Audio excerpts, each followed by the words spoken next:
حر بن یزید ایک شخص تھا. حر بن یزید ایک مختصر سا لشکر لے کے اس نے امام حسین کو ایک جگہ پہ روکا، پھر دوسری جگہ پہ روکا، پھر آ کر تیسری جگہ پہ روکا. تو امام حسین نے فرمایا جگہ کون سی ہے؟ کہا حضور کرب و بلا. فرمایا بس یہی خیمے لگا یہی. حضرت سیدہ زینب نے پوچھا امام حسین سے کہ سارے زمانے نے روکا ہے، ٹھیک ہے آپ حق پہ ہیں، یہ بھی سب نے کہا ہے آپ حق پہ ہیں، پر روکا بھی سب نے، آپ روکے کیوں نہیں؟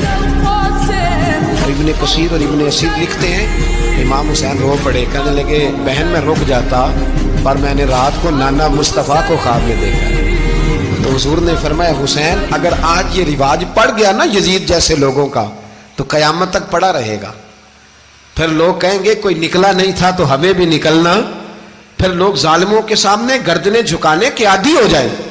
میں کہتا رہتا ہوں، کہہ رہا ہوں، کربلا کی جنگ کفر اسلام کی جنگ نہیں، کفر اسلام کی جنگ نہیں کربلا کی. کیونکہ یزید تو بڑا پکا نمازی تھا، خطبہ دیتا تھا. وہ تو جب امام حسین رضی اللہ تعالیٰ عنہ نے کربلا کے میدان میں جمعے کا دن تھا تو یزید کے سامنے کو بات کرنی شروع کی عمر بن سعد کے سامنے. تو عمر بن سعد کہنے لگا حسین زیادہ باتیں نہ کر، ہمارا جمعہ لیٹ ہو رہا ہے، جنگ کے لیے تیار ہو، فٹافٹ آ. اہل بیت نبوت کو قتل کریں گے اور قتل کے بعد پھر نماز پڑھیں گے اور پھر کہیں گے اللہم صلی علی محمد وعلی آل محمد، اسی نماز میں پھر درود بھی پڑھیں گے. یہ کیسا مرتبہ ہے، کیسا انداز ہے. دوستی قاتل سے بھی، مقتول سے یارانہ بھی. امام حسین نے حر بن یزید امام حسین سے کہنے لگا مجھے حکم ہے آپ کو روکنے کا، آپ آگے نہیں جا سکتے. امام صاحب نے فرمایا وجہ؟ زمین اللہ کی ہے. اس نے کہا آپ بیعت نہیں کر رہے، یزید کی حالات آپ کے حق میں درست نہیں ہیں، آپ نہیں جائیں گے. امام روک گئے. ظہر کی نماز کا وقت ہوا تو حضرت علی اکبر امام حسین کے بڑے صاحبزادے انہوں نے اذان ظہر پڑھی تو حر بن یزید کے لشکر نے امام حسین کے پیچھے نماز ادا کی. کہا بھئی تم مقابلے میں آئے ہو، نماز پیچھے پڑھتے ہو؟ کہا حضور مقابلہ تو تلواروں سے کر رہے ہیں پر ہمارا دل تو مانتا ہے نا کہ مصطفیٰ کا نواسہ بڑی شان والا ہے. حر بن یزید نے 3 نمازیں لشکر سمیت امام حسین کے پیچھے پڑھی ہیں، 3 نمازیں، ظہر اثر اور مغرب. پھر امام حسین کے سامنے شرائط پیش کی کہ آپ کو یہاں گھیر لیا گیا ہے، یہاں آپ بیعت کریں گے، یہاں جنگ کریں گے، 2 ہی باتیں. امام حسین نے فرمایا نہیں بھائی بیعت تو میں نہیں کرتا، اس کے علاوہ تم جو کہتے ہو میں کرنے کو تیار ہوں. اس نے خط لکھا عبید اللہ ابن زیاد کو، ایک بندہ دوڑایا پیچھے، کوفے چند میل پہ کوفہ تھا. کہا وہ نہیں مان رہے، کیا کرنا ہے؟ تو حسین ابن علی ہے، میں زیادہ دیر انہیں روک بھی نہیں سکتا. انہوں نے پیغام دیا حر بن یزید کو کہ کرنا کچھ بھی نہیں، ان کا پانی بند کر دو، بلیک میل کرو، کھانا پانی نہیں ملے گا، چھوٹے چھوٹے بچے ہیں، خود ہی مان جائیں گے. حضرت امام علی مقام کے بارے میں حر کے پاس جب یہ پیغام آیا تو حر کہنے لگا میری طبیعت نہیں مانتی حسین پر پانی بند کروں، دل نہیں مانتا. جب یہ لفظ کہے نا دوبارہ تو پھر عبید اللہ ابن زیاد نے عمر بن سعد کو 10,000 آدمی دے کے بھیجا. کہا حر بن یزید لچک دکھا رہا ہے حسین کے حق میں.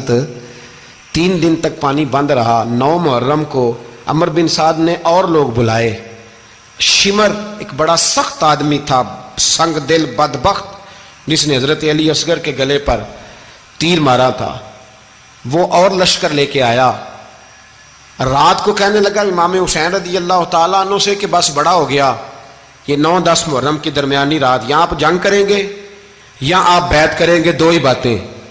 امام حسین اندر گئے، سیدہ زینب سے مشورہ کیا، باہر آئے، فرمایا بات وہی ہے جو پہلے دن والی ہے. امام حسین رضی اللہ تعالیٰ عنہ نے فرمایا بھائی بیعت تو میں نہیں کرتا، باقی جو تمہارا پروگرام ہے. شمر اور ابن سعد کہنے لگے پھر جنگ کے لیے تیار ہو جائیں. کیا انداز ہے امام حسین کا.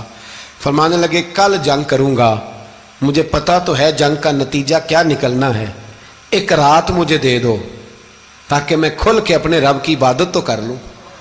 حسین نے جانا ہے، مجھے پتا ہے کل رزلٹ 72 اور 22,000 کا کیا 1 رات مجھے دو، میں مالک سے راز نیاز تو کروں.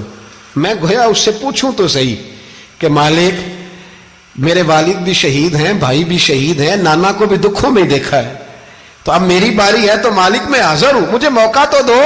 اس لیے کہ میرے نانا نے بدر میں بھی ساری رات عبادت کی تھی، صبح مجھے موقع دو. اور دنیا کا اصول ہے جب کوئی موقع مانگتا ہے تو دیا جاتا ہے. یہ دونوں کہنے لگے کوئی موقع نہیں. حر بن یزید پیچھے سے بولا, کہنے لگا نہیں بدتمیزی نہ کرو, حسین کو موقع دو, تمہیں دینا پڑے گا. موقع دیا. حر بن یزید نے پھر منت کی, کہا حضور آپ مہربانی کریں مان جائیں. فرمایا ماننے والا کھاتا کوئی نہیں. یہ بڑا مشکل. سورج چڑھا 10 محرم کا دن, جمعے کا وقت. جناب سیدنا امام حسین رضی اللہ تعالیٰ عنہ نے ریت پر سجدے کیے, لمبے سجدے, لمبی نماز. سورۃ الشمس کی آیات دوسری رکعت میں پڑھی تو سارا کربلا گونجنے لگا. کیا انداز تکلم تھا امام علی مقام کا. نماز مکمل ہوئی تو حر بن یزید, عمر بن سعد اور شیمر سے کہنے لگے واقعی حسین سے لڑو گے؟ پتہ نہیں کون ہے. قل لا اسالکم علیہ اجرا, تم نے نہیں پڑھا الا المودۃ فی القربى, تمہاری آنکھیں بند ہیں. الحسن والحسین سید الشباب اہل جنہ, تمہیں نہیں پتا؟ کہنے لگا چپ کر, حکومت نظر آ رہی ہے. اور بن یزید کہنے لگے پھر میرا بھی فیصلہ سنو, مجھے حکومت نہیں چاہیے, مجھے جنت چاہیے. حکومت نہیں چاہیے. امام حسین کی پہلی فتح دیکھیں, اور بن یزید ایڑی لگا کے نا یزید کے لشکر سے نکل کے امام حسین کے لشکر میں شامل ہو گیا. اور پہلا شخص جس نے امام حسین کو روکا, امام حسین کے نام پر پہلا سر بھی اسی شخص نے کٹایا ہے. لیکن یزید کی قبر پہ لعنت بھی کوئی نہیں برساتا, اس کا محل تھا بہت بڑا. لیکن جب لوگ کربلا میں امام حسین کو سلام کرنے جاتے ہیں تو قدموں میں حر بن یزید کا مزار بھی بنا ہوا ہے, اس کو بھی سلامی دی جاتی ہے. اور اب ہم اکیلا حر بن یزید نہیں کہتے, ہم کہتے ہیں حر بن یزید رضی اللہ تعالیٰ. اب ہم اتنی تعظیم کرتے ہیں